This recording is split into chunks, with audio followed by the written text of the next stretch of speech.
Astanassa menee hyvin. Täällä on folio vedetty kattoon ja jää on liukas. Täällä on teepaita keli sisällä. Että hienolla fiiliksellä odotellaan vähän viikonloppua.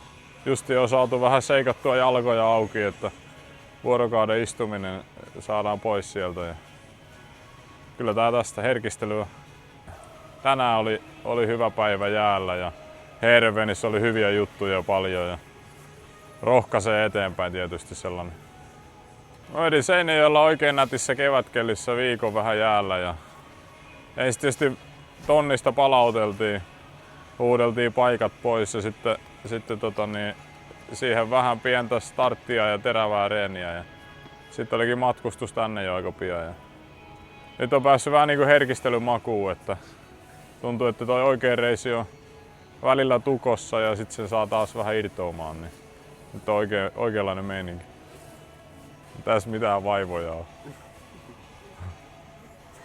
Vähän kiristää jostain, että se kuuluu asiaan.